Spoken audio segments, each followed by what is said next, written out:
Buenas tardes, mi nombre es Diego Alejandro Cárdenas, soy de la Ingeniería de Producción. Nuestro grupo está conformado por Córdoba Walter, Ballesteros Juan Pablo y mi persona Cárdenas Diego. Vamos a ver la guía 4, modelados de fenómenos físicos, circuitos eléctricos.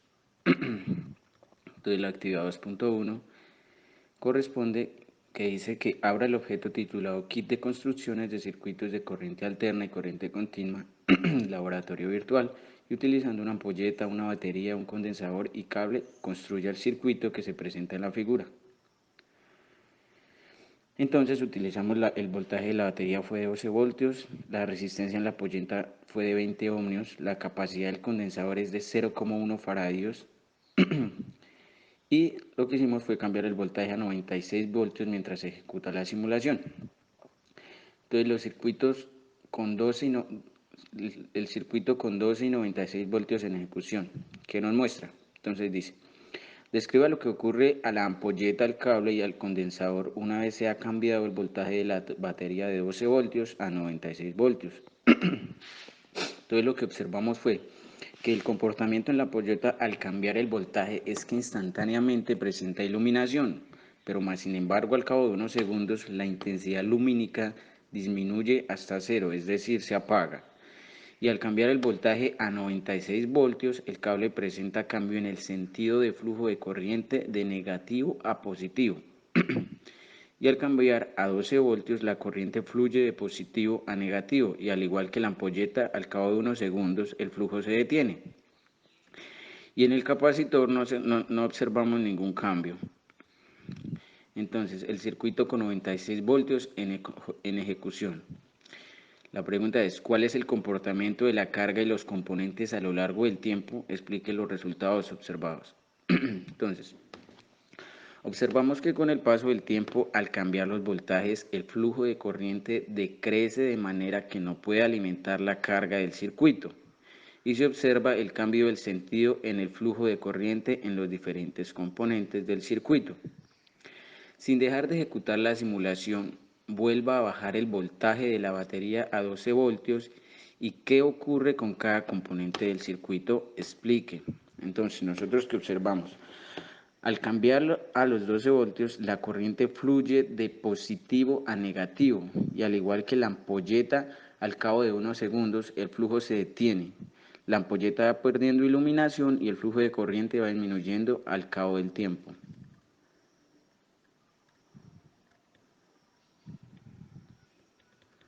Al cabo del tiempo, ok.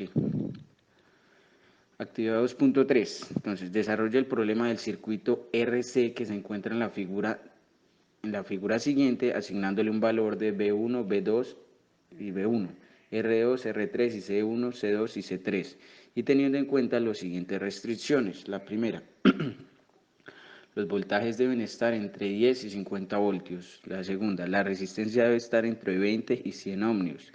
Tercera, los capacitores deben estar entre 0,05 y 0,2 faradios. Cada componente debe tener un valor diferente.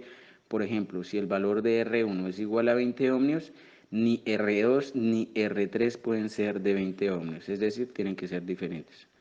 Entonces, circuitos con los valores asignados. Al asignar las diferentes valores al circuito antes planteados con las condiciones iniciales determinadas para dicho circuito, tendremos que, como se muestra en las diapositivas, el esquema eléctrico, ahí está con las diferentes resistencias, voltajes y corrientes.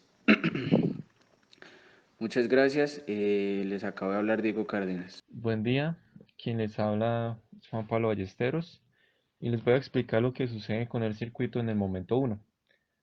Al iniciar el experimento, suponiendo que los condensadores se encuentran inicialmente descargados. Bueno, una vez iniciamos con el experimento, los condensadores actúan como un hilo conductor mientras inician su proceso de carga con las fuentes conectadas. Únicamente la malla 1, donde se encuentra ubicado el interruptor, no se encuentra conectado, por lo que no habrá diferencia de potencial a la resistencia 3. De esta manera, al dividir el circuito en mallas, observamos que la primera se encuentra abierta, por lo que no habrá flujo de energía para la resistencia 3.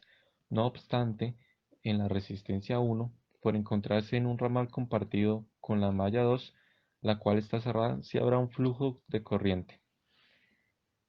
De igual manera, ahora observamos la malla 2 y la malla 3, las cuales se encuentran cerradas, donde recordamos las leyes de Kirchhoff para poder encontrar los voltajes solicitados. Bueno, recordemos que la primera ley de Kirchhoff dice que la suma del valor de las corrientes que entran a un punto son las mismas que salen.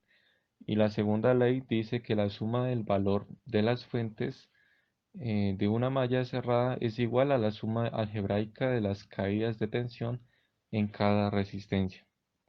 En la diapositiva podemos observar el circuito con sus respectivos condensadores, resistencias y mallas.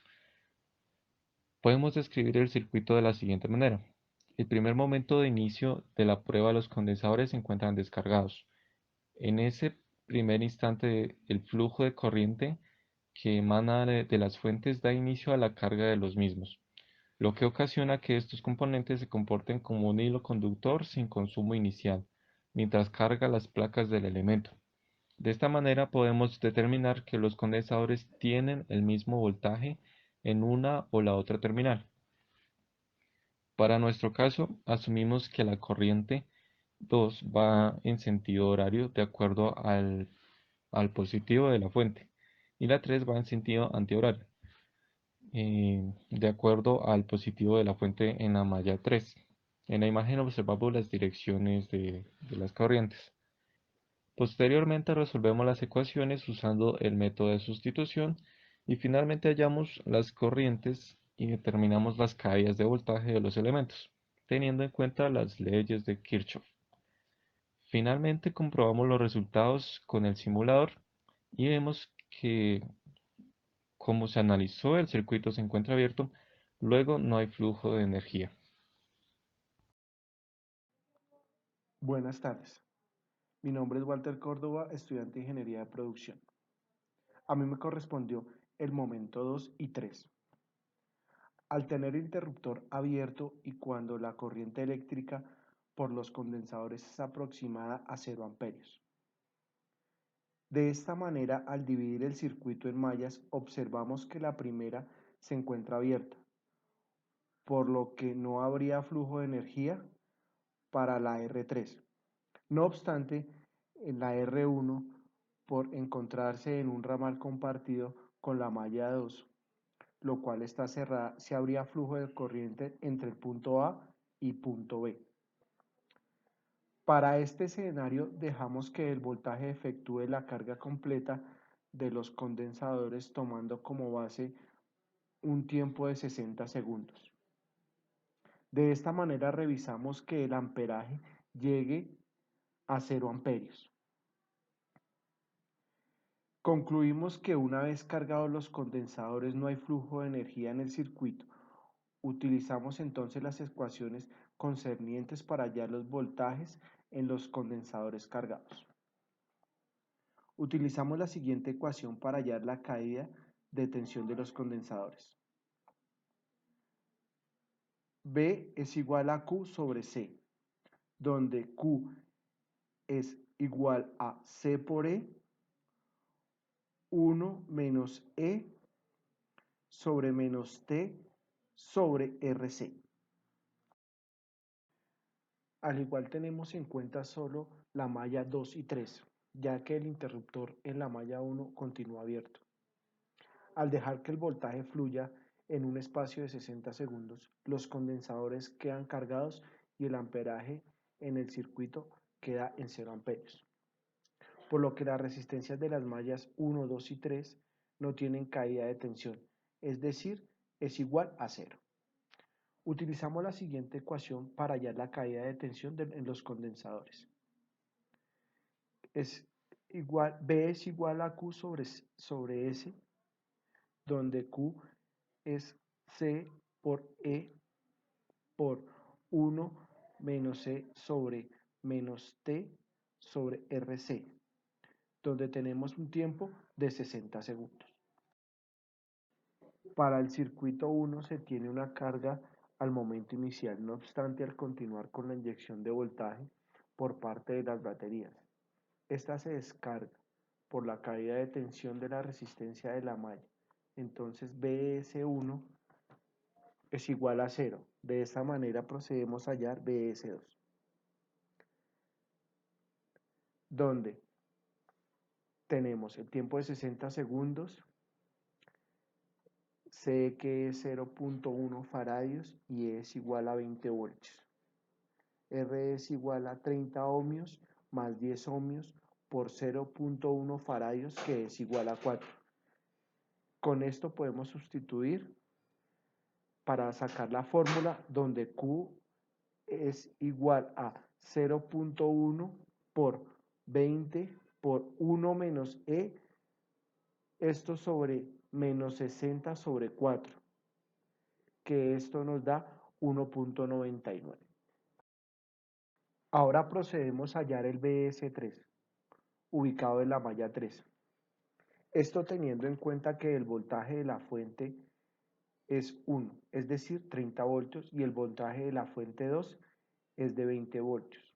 Como están enfrentados en sus áreas positivas, el BT de la malla 3 es igual a 30 voltios menos 20 voltios, que es igual a 10 voltios. Este será el voltaje resultante para el punto C. Utilizando siempre la misma ecuación, tenemos el tiempo de 60 segundos, C que es 0.2 faradios y E que es 10 voltios.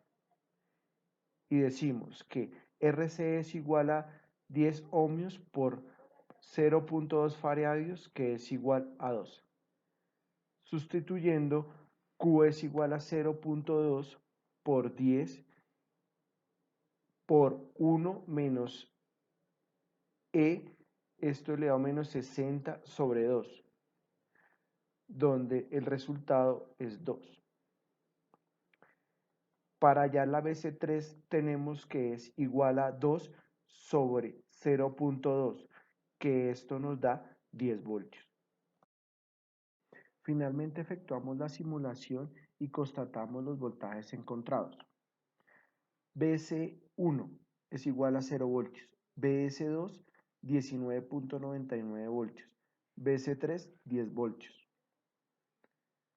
Como se mencionó en el análisis, al no tener un flujo de corriente, no hay caída de tensión en los resistores. Todo esto lo tenemos plasmado en el simulador de física. Teniendo ya todos estos valores, procedemos a utilizar nuestro simulador y agregarle los contenidos y los valores indicados. Para el momento 3, al tener el interruptor cerrado y la corriente de los condensadores es igual a 0 amperios, tenemos que hallar el voltaje de R1, R2 y R3 y realizar la correcta aplicación de del ejercicio, lo que hicimos por medio de la ley de Kirchhoff, dividiendo el circuito en 3 mallas. Hallar el voltaje de la resistencia 1, 2 y 3. Primero, hallamos el voltaje de la resistencia 1. Debemos hallar la corriente de la malla 1, donde R1 es igual a 71.4 voltios. Hallar el voltaje de la resistencia 2. Debido a que esta resistencia se encuentra en la malla 2 y en la malla 3 no hay flujo de corriente.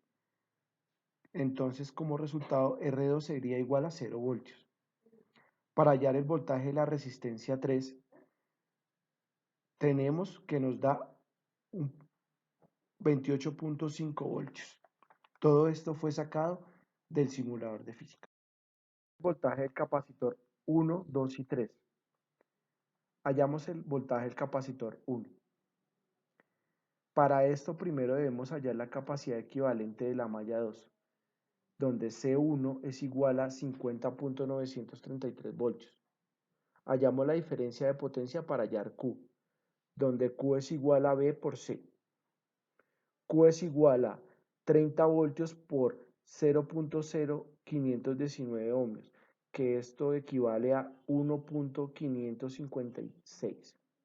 Y el voltaje de la malla 2 y 3 es igual a 29.688 voltios. donde hallamos el voltaje del capacitor C3. Primero hallamos la capacidad equivalente de la malla 2. Para hallar la carga eléctrica de la malla 3 tenemos que es igual a B sobre AB, que es igual a Q sobre C sub 3, donde esto nos da 9.688 voltios.